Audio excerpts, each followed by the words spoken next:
Hi guys, just want to do a quick tutorial on how to set a thumbnail for any links you're posting on Facebook. The reason why I'm doing this tutorial is because I just got an email from some member in Network Solutions Pro who was asking how do we change the thumbnails because when they post a link onto Facebook they were getting my picture. I thought I'd fix that, but I apologize. But here's a fix that you can do, and it's a good fix. And the reason why I'm letting you guys fix this is simply because you can have control over what thumbnail you guys see, rather than me controlling what you've got here anyway. So the great thing about having a thumbnail on your Facebook Facebook posts is when you click the thumbnail, it goes straight to the landing page. Okay. This is a lot better than if I posted a picture. Oh, sorry, hold a minute. If I post a oh, that's a thumbnail. Okay, so if I post a picture, look what happens. Just trying to find a picture. The image opens up on Facebook, but no, you don't click anywhere. It doesn't go to a page.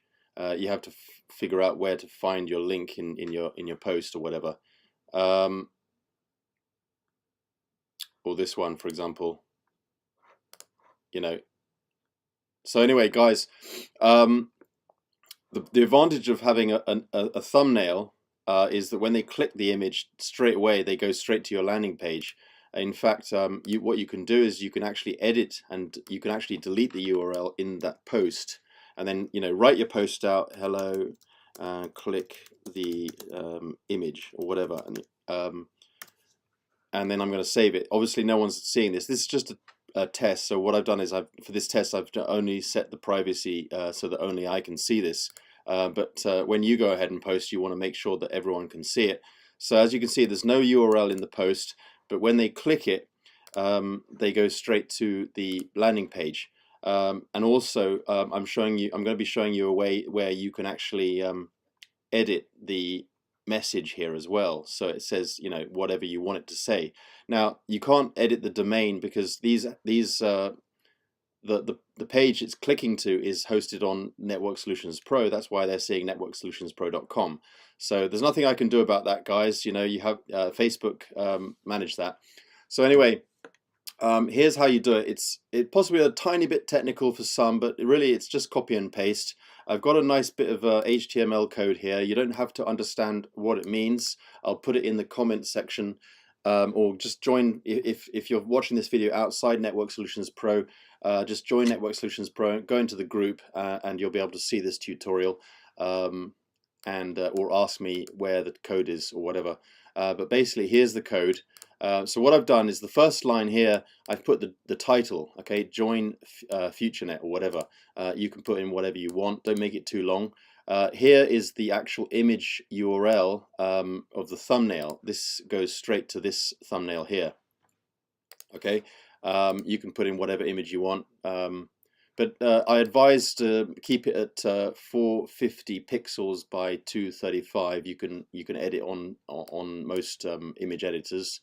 Download a free one, whatever. Go onto Google, download that, and then description. Welcome to my FutureNet team.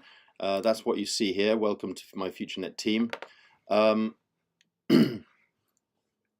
then put in the URL to your capture page. Right there.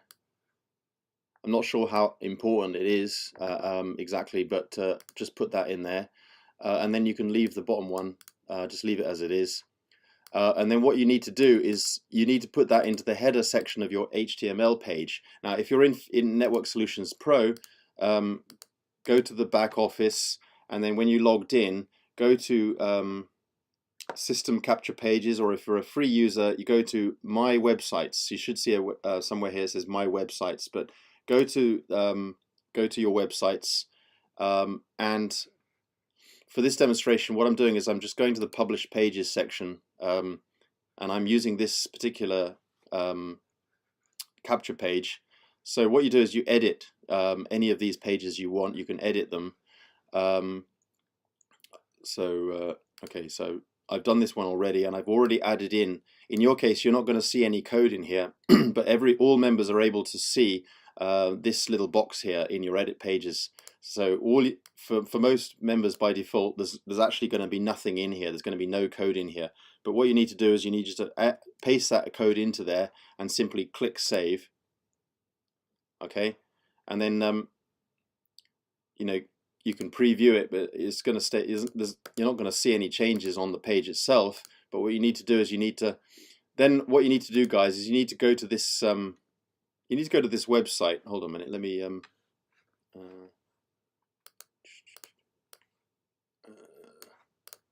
going to put the link to this page. Okay, I'm going to put the link to this page in the description of the post when you see this. So this is the URL. Okay, I'll give you the URL to that. But what you need to do is you need to copy your capture page. So this is the page you want to share. Go to the debug, because what this does, guys, it shows you what you're going to see. And also, Facebook is also internally caching your data, because if you've already posted onto Facebook already, and then you try and post it again, you've made some edits or whatever, Facebook is going to basically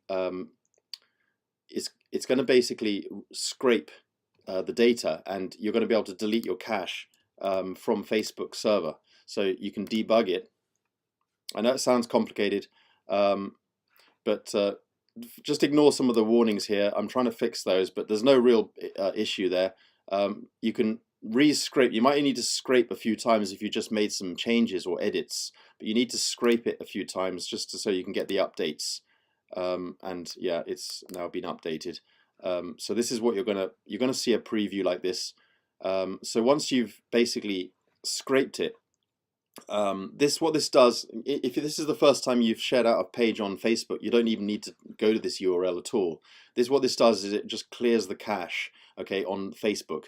So if you've made some changes, you need to just go through this, and you need to paste your URL here, debug it, and it'll clear the cache. Make sure if it hasn't, just read the instructions. If it says it was already recently posted on Facebook, you need to scrape it again, because if you go ahead and post it on Facebook again, and you're still seeing the same image, that's why you need to be going to this place and debugging it, and then re-scrape it. Okay, so then that looks good, and then you can go ahead and onto Facebook and just paste it in there.